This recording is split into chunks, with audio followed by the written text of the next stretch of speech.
to go. All right. Thank you, everyone, for coming out to the talk. We're here representing JPL. It's the Jet Propulsion Lab. We're part of NASA. And my name is Addison Hardy. And presenting with me today is James Ray. In the audience, we've got two team members, Scott and Lewis. And then a couple team members back at the lab who couldn't make it, Stephanie and Alicia. They were all a big part of this project. I'm going to hand off to James to talk about what JPL is. Yeah, so you might ask yourself, what is JPL? We're the Jet Propulsion Laboratory. And, while the lab creates robots that go into space, we focused on turning the data they get back into cool websites for the public. You might know JPL as the people that hit an asteroid off its course with a DART mission or landed a helicopter on Mars. I can hold this for you. So like I said, JPL is the place that puts rovers and helicopters on Mars. JPL's main focus has been creating robots to go where humans cannot yet go. Our center doesn't focus too much on human spaceflight. We assist other centers like JSC, Johnson Space Center, with hardware, software, satellites, communications arrays, like the Deep Space Network. DSN is used by entities around the world to monitor and track things that go into space. This is our campus. We're in Pasadena, California, right 2 hours up from here. So where some of us live. Scott hails from Rochester, New York. We're a very hybrid team. We proved this by recreating our main website a couple years ago with the team from Torchbox, which is in the UK, and a kind of a multi-time zone team right at the beginning of the pandemic. So, okay, that's cool, but what does JPL do with Django, right? We don't put it on our flight hardware, no. Not yet. Not yet, but heavily back on Earth. We use Django as a platform to disperse the data that our flight hardware gets. We want to enable the scientific community to do all kinds of things, whether it's a climate scientist figuring out, climate change trends, or whether it's someone just being very inspired by space travel, or things about the orbit that are just very, intrinsic to us as human beings. So, you probably saw the Mars 2020, all the artwork, all the things. We also produce that stuff as well. Sorry. No worries. And we produce, all kinds of collateral, including, web experiences, internal websites, business apps. We're the maintainers of a lot of legacy code. I know you've heard that word before. And that kind of leads us into the reason why we made Launchbox in the first place. We run a lot of internal and external websites and web apps. A lot of those were created by many different teams, many different languages, architectures, frameworks, all hosted separately, running different dependencies. Dependency hell to the nth degree. JPL has been around almost since the Cold War, so we sometimes have software that's literally that old. We wanted to create a standard platform for running web applications internally at JPL, where we could enable developers to not have to think about configuring SSO the right way NASA wants you to configure SSO, or renewing your SSL cert and not taking that government website down and you looking bad. So that's basically what led us to create Launchbox and led us to create the management dashboard that we can see everything at a glance. I'll kick it off to Addison to talk about implementation. Cool. So the platform that James mentioned, we set out to build it about 1.5 years ago.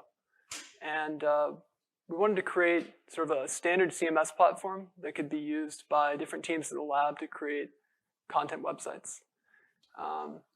We decided to architect it with Django and the Wagtail CMS package. And one of our big architectural goals was to make the platform multi-tenant. So we wanted to have one sort of container cluster where all of the platform sites' host names would be pointed at a single load balancer, and all of the containers in the cluster could handle requests for any of the sites. So the architecture we came up with containerized using Docker. And for that original platform, we were baking two things into all of our container images. The Django Wagtail application stack, and then this additional component that we called the management layer. And the management layer was something that we started building about halfway through the project. And we built it to help us manage the multi-tenancy within the cluster, to keep all of the site resources separate from each other. And also to take care of like repetitive DevOps tasks. And it also provides a dashboard and API where you can see an overview of the cluster state and manage the sites within it. So the platform ran on AWS ECS as an autoscaling cluster. And the management layer was the key component that enabled the platform. So what did the management layer provide? It handled all of the container networking. So it would automatically generate Nginx and UWSGI configuration files for each site anytime you created a site or you added a hostname to a site or changed anything about the cluster state. And it would manage things like SSL certificates for hostnames, take care of issuing and renewing those. At JPL, we have like an internal cert authority, so that was important for the internal platform. It also handled monitoring, so it would automatically monitor the site's, the status for each site and statistics about requests going to each site. And resources, it would handle database creation for each site, things like Django migrations with each deployment. It would go through and migrate each of the site databases and keep them up to date with our Django models. And then synchronization. So anytime the cluster state changed, if you went into the dashboard or made an API call to add a host name or add a site, all the containers would be notified via a Postgres notifications channel. And that would trigger them all to regenerate the configuration for that site. And it provided a dashboard, so an interface for creating and managing sites, managing host names, monitoring the platform status. So this gave our team a lot of benefits. We could view the sort of the platform state, a single interface, easily monitor the platform health, and it reduced operational overhead. So routine ops tasks were handled automatically. Things like normally at JPL, if you spin up a new site, you've got to configure it a certain way for security rules. You need to get an internal SSL cert, configure it for internal SSO. There's a lot of repetitive tasks that were associated with all those different sites we were running before this platform. And so by moving all the sites to the platform, it really started to reduce the operational overhead for our team. So what did we learn from building that initial platform?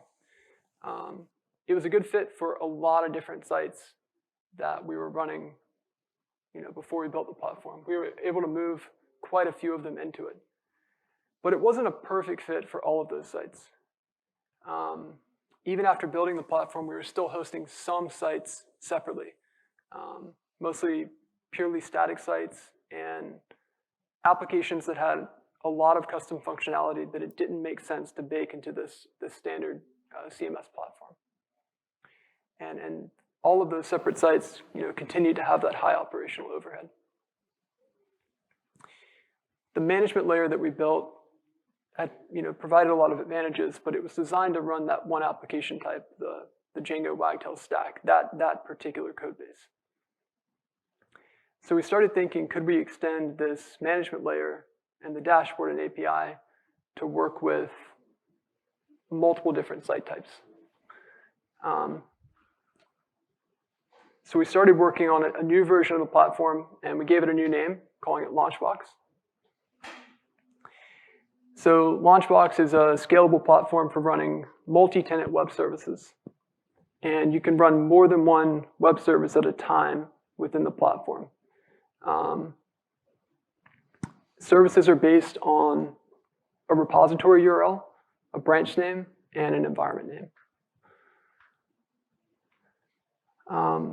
And sort of the goals that we had for building this new version of the platform were to allow developers to focus on building applications and let Launchbox handle the infrastructure, deployment pipeline, and resource allocation. And we wanted to extend the resource allocation to more than just database management. We wanted to manage resources like the cache and also storage backends like S3. So in Launchbox, the containers only contain the management layer. And service builds are distributed to each container during deployments. So if you trigger a deployment on a service, you're deploying a specific commit SHA, a specific commit. And the container cluster has a build system that is distributed across the cluster. So all the containers in the cluster can participate in builds and handle different aspects of the builds. And then when those builds are completed, they get distributed to all of the containers. We wanted to allow extensibility through plugins. This was really important because we wanted to open source this new code base. And we couldn't keep the JPL specific bits in the code base. So we created a plugin system. We also want to have first-class support for Django apps because that was the primary stack that our team's using. So we built a helper package for Django.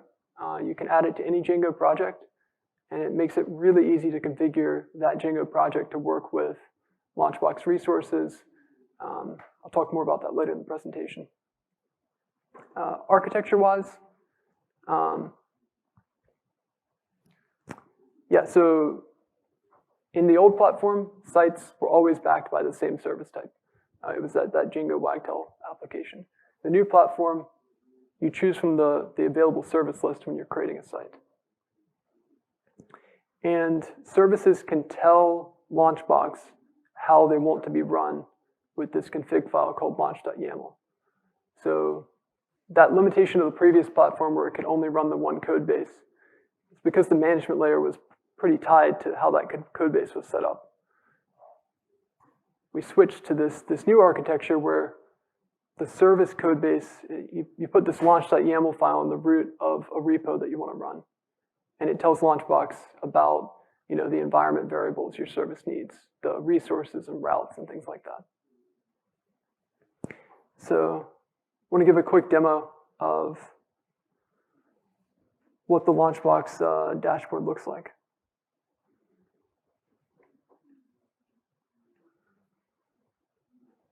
All right, so when you first sign in,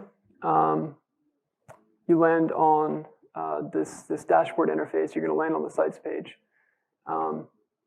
And if it was like a new environment you had just set up, the first thing you'd want to do is go create a service. We're going to work on adding like a first-time user experience, but go to the Services tab and add a service. And again, it's based on a repo URL, a branch name, and then an environment name. And whatever environment name you provide is going to be passed to the service via the environment variable. And then once you've got a service, you can go in and view it. It'll pull in all the recent commits on that repo and branch.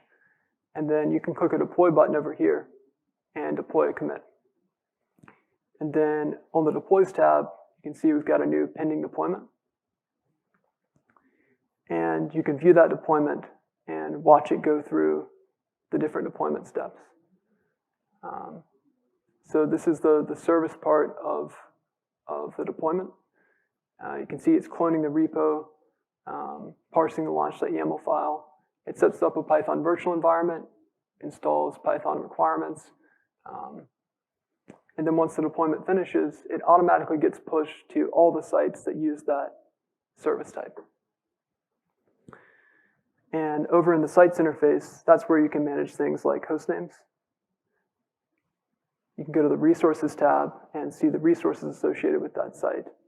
And I'll explain more about this later when we talk about the launch.yaml file. But these resources, database, cache, and storage, are coming from a section in that launch.yaml file that tells Launchbox, hey, this service type needs Postgres database, a Redis cache, and a S3 bucket. So I'm going to hand back off to James. This is the current dashboard that we're currently using. But James has been working on a brand new dashboard that we're hoping to release in about a week. We open sourced the repo. We open sourced Launchbox about 30 minutes ago. Yeah.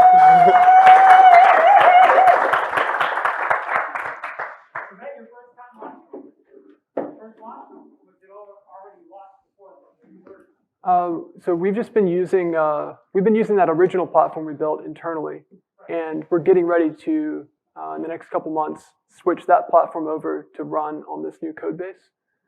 And more than likely, other development teams within JPL will create their own Launchbox environments to run their applications.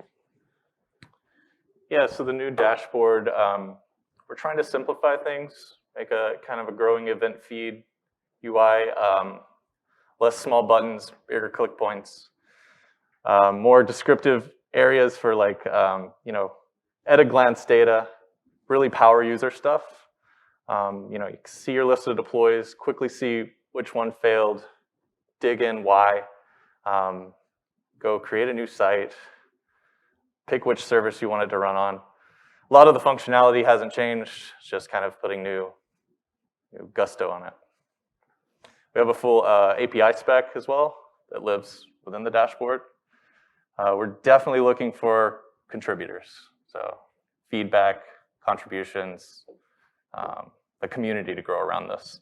I think of it like open sourcing cPanel or something, so it's really exciting. Yeah, and the other thing about the new dashboard, the current one is it's sort of a static web. It just uses like static vanilla JS and HTML. The new dashboard is based on Nux 3 and Vue, and hopefully will allow us to iterate on it faster. Let's switch back to this one for the presentation. Yeah.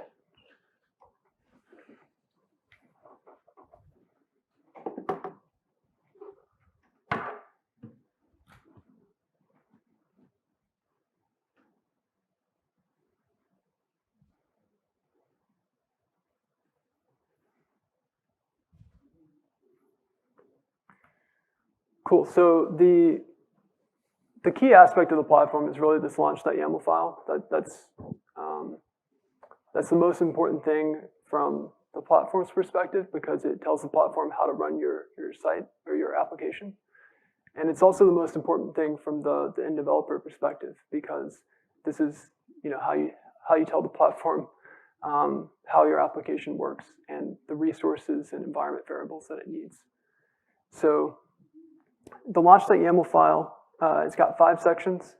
We're still working on the last one, workers. But the first 4, there's an environment section.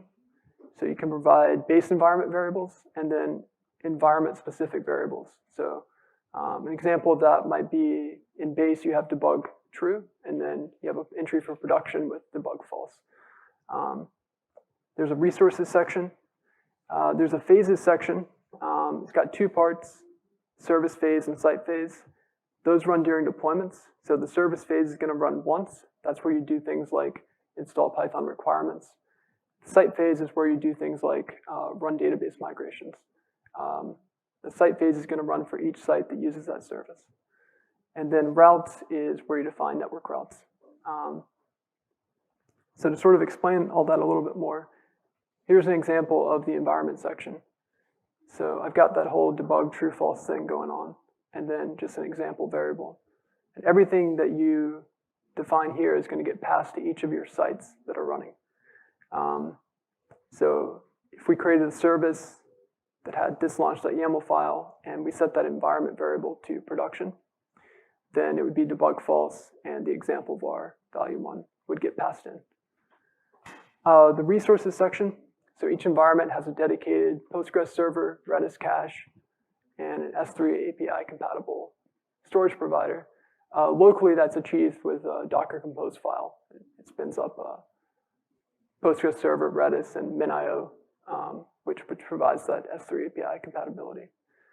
The resources section looks like this. So you can have as many resources as you want. You can have multiple Postgres databases. But the most important part is the name you give the resource. So this one's named database 1.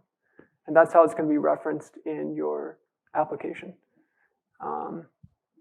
And over on the right, you can see we've got 4 sites that are based on this service.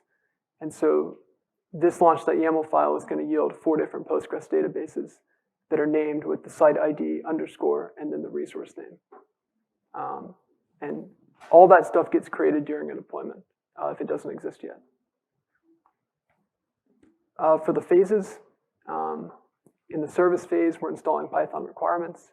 And in the site phase, we're migrating the database, updating the index. The way to think about it is that the service phase is things that you only want to do once and aren't specific to any site's individual data. And then the site phase, each time the site phase runs for each of the sites, it gets passed extra environment variables that are unique to that site. So each of the resources generate a set of environment variables. Like for this one, database 1, it would generate 5 environment variables that get passed to each site. And they follow a set pattern. So it's like LB underscore, the resource name, database 1, underscore, and then the parameter name. So it would be things like the database name, username, password, host name, that kind of stuff. And it's all documented in the documentation. The route section is where you define the routes. We support 2 right now, WSGI routes and static. So this is an example of a WSGI route. You're just providing the path to your WSGI file and the variable name in that file. And then a static route, you just point at a specific path, and it can be either a folder or a specific file.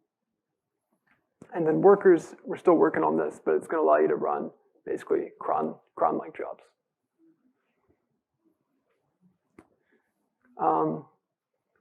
So the deployment system that I was referencing before has these 2 main parts. The first part is the service part of the deployment. And all of these parts get created as sort of pending jobs in a queue.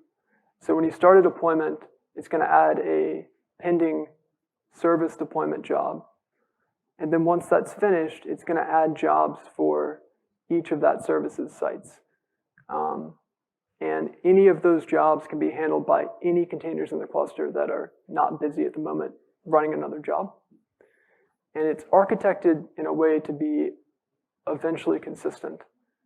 So each container, when you do anything like add a host name or deploy, each container is guaranteed to be eventually consistent with that new configuration.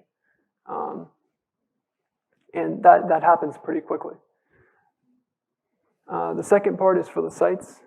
So we generate environment variables for each site, create the site resources.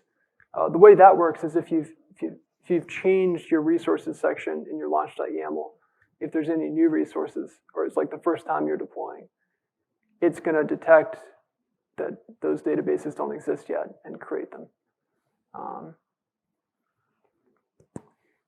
So yeah, each container participates in the deployment process. Process is architected to achieve eventual consistency. Work is shared across the cluster. And the architecture is designed to prevent timing issues. A good example is, what if a site was created during a deployment? So a deployment starts, and if we immediately added a bunch of jobs to the queue, like the service deployment job, and then jobs for each site, that would be based on the current sites that exist. If someone were to create a site while that deployment was running, there wouldn't be a job for that site. And you could add one, but the architecture that we landed on is basically a loop that runs on each container. It runs as a separate process. And it does 4 steps in order. So it looks for completed service deployments that the container doesn't have yet, completed site deployments, pending site pending service deployments, and then pending site deployments. And it does that loop in order, and if anything fails, it restarts from the beginning. And the effect of that architecture is that, no matter what order you do different actions in, the cluster is guaranteed to be eventually consistent, or at least that's the goal. Networking rise, each container is running Nginx and uWSGI. We generate that network configuration during container startup, during deployments, anytime settings change. A little more info on that. So for each site, we parse the routes from launch.yaml. We generate an Nginx site file for the site, server block for each hostname, and then within each server block, we have a location block for each route. And then we generate a uWSGI Vassal file for each uWSGI route, each WSGI route. And we're running uWSGI in what they call Emperor mode. So, and then the uWSGI workers are called vassals. And each one of them has a unique config file that points at, a particular deployment, particular set of environment variables. And yeah, the deployment is handled by that loop, but other types of changes like adding a hostname are shared using Postgres notifications. We send them in JSON format, and we use different channel names to represent sort of different data types like sites, services. And there's an example of those. The last thing I wanted to talk about is the Connect API. So one of the key things that we were trying to avoid with this new platform was not having to do sort of SSO or LDAP or the equivalent integrations in every single application code base. So we wanted Launchbox to provide a centralized integration and then allow services to easily hook into those integrations. So you can build plugins for auth providers, identity providers, and actually cert providers as well. And then to connect with those, services can use this internal Connect API. So it's only available within the container. And each service, or really each site, gets passed a custom LB Connect API endpoint that's just for it. And it can query that endpoint to find out like its current resource information, but also to talk to any of those API integrations. And that means that it's really simple to like add SSO or LDAP integration to your services without having to have a lot of duplicated code. And then we built this Django Launchbox plugin, which talks to that Connect API and does those API calls for you. So it can return database, cache, configuration information in the Django settings format. So with just one line, you can set up your Django database, Django cache.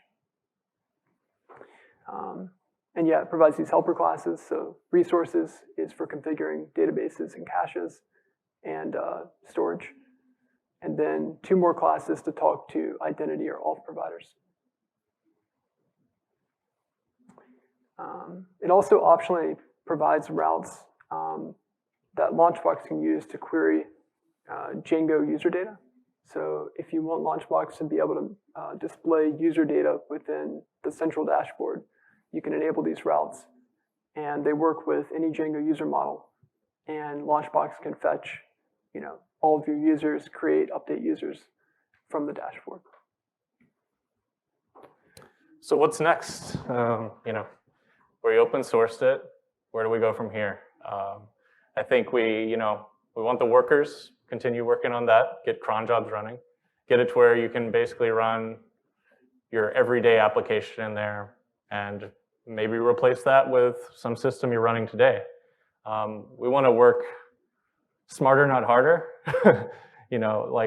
Really our goals on this thing is to not have all this code that we all know is just, it's out there in multiple places for no reason. It all runs the same functions. So that's like, don't repeat yourself is kind of #1 principle. we want to adopt the Django ORM for the management layer itself. That's definite conscious decision. We want to move into that. Allow multiple Git remote providers, beef up the docs, and along with that, examples and tutorials. And we're looking to build a community. I mean, we open sourced it for it not to just kind of get dusty and we all forget about it, because while we have our goals inside of JPL, our management also has goals inside of JPL. So we're trying to align all that together and show that we can also contribute back to the community. And the new UI, it's been really fun working on that and getting feedback and really making something that you look at it first time and you know it's, oh, that's the Launchbox thing running. And yeah, watch us contribute. Hopefully we'll be contributing on this project for a long time. I want to show one more aspect of the demo that I forgot. It's kind of the most important part, which is these sites actually running. So we've got 2 sample services here and 1 site based on each of those services. So the first one is the bakery demo. So this is the Wagtail bakery demo. And it shows off a bunch of different Wagtail features. And integrating Launchbox with this repo involved very little changes. Basically took the Wagtail bakery code, added a launch.yaml file, and then updated the Django settings to use that Django Launchbox package to configure the database cache and S3 storage. Let's see. The other one is a Launchbox demo service. So this is one that's in our documentation. It deploys really quickly, and it kind of shows off what Launchbox can do in terms of the routes. So the home page is served by this pages route, just serves a static folder. The API route is actually a bottle API. Launchbox will work with anything Python that's WSGI compatible. So there's a sample API here, and this is bottle. And then this one shows just a single static file. So static JSON file. And for things like JSON, for all these different file types, Launchbox determines the right, or tries to determine the best content type header to set for the different file types.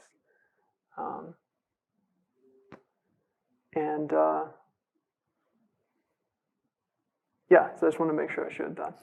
And if nothing else, we have a few minutes for questions. Anybody has anything?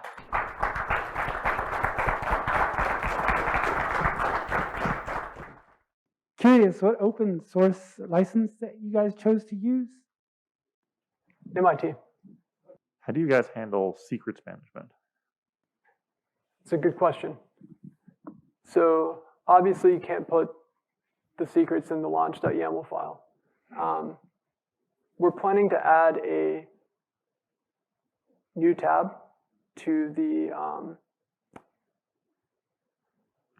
both the services and the site sort of detailed views that allows you to add secrets. And those will get passed into your sites. One big benefit that we've found in sort of experimenting with this is it's really cut down on the number of secrets we actually have. Since all of the database configuration information, for example, is being handled by Launchbox and generated automatically, we don't have to specify environment variables for things like the database host or username and password. But yeah, absolutely, we're going to be adding a secrets section. I have a meta question. How do you launch Launchbox? It's a good question. So if you clone down the repo, which, let me go back to the slide. The repo is right here. So on the left, that's the main Launchbox repo, and on the right is the Django Launchbox plugin. Clone that down, and if you check out the documentation, it walks you through setting it up. Mainly, it's just building the Docker containers, building the Docker container, and then running it with Docker Compose. And that'll bring up the Launchbox container, as well as a Postgres, Redis, and MinIO container. And then there's a make file, and you can type like make dashboard, and that'll bring up the dashboard for the first time. There are some getting started guides and more being polished, I think.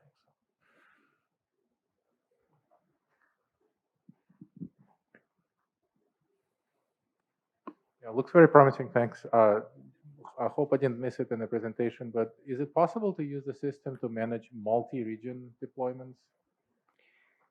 So right now, we have mostly been running Launchbox locally during this development process, but it's currently set up to be deployed to a ECS cluster on AWS in one particular region. We're planning to open source our Terraform config for doing that, and hopefully in the next week. But I definitely think that's something that we could work on adding support for over time. But as of right now, it's designed to run in a single. Although I guess if they were all pointed at the same database, then it would work. It's a good question. Yeah. Think about that. Any more questions? Actually, I will sneak one in. Wait for other people to ask questions. The context of which I've normally heard multi-tenancy used is in the idea of, you've sort of described here, my bakery and your cheese shop as two different sites that need to share SSO resources and things like that. I've normally heard multi-tenancy used in the context of my bakery and your bakery as two white boxed versions of the same underlying application. Is that a use case that you support at all, or? Yes. So it really depends on how you architect your service applications, but sort of Launchbox ideally would like your services to support multi-tenancy, and we've tried to design like the launch.yaml file and sort of the way that services integrate with Launchbox to support the idea that you can create multiple sites based on a single service. And just as an example of that. Also, it's a little open-ended on that way too, because you could, my cheese shop could be a fork of my bakery even, and those are two different services now. So this Bakery 1 site is based on the Bakery Demo service, and it's a branch that we modified a little bit. We added a launch.yaml, updated the Django settings. That's really all the changes we made. And so I've created this Bakery 1 site on that Bakery Demo service. And if you go to the Resources tab for the site, all of these values are site-specific. So if you look at like the database name, it's got the site ID _ resource name in it. Same for the cache key prefix and the storage bucket name. And if you create another site based on Bakery Demo, if I call this one Bakery 2, create this one. The resources that are getting passed in are specific to Bakery 2. So as long as your code is configured to talk to the resources that you specify in your launch.yaml, and you can either do that through the Django Launchbox plugin, or you could just use these environment variables listed here directly, then any command you run is like in that site phase of the launch.yaml is going to be specific to that site. It'll be talking to that site's unique database. And it works really well for intranet sites, where you have tons of sites that basically need to run the same code base but they don't want shared resources. They don't want a shared media library or even a shared database.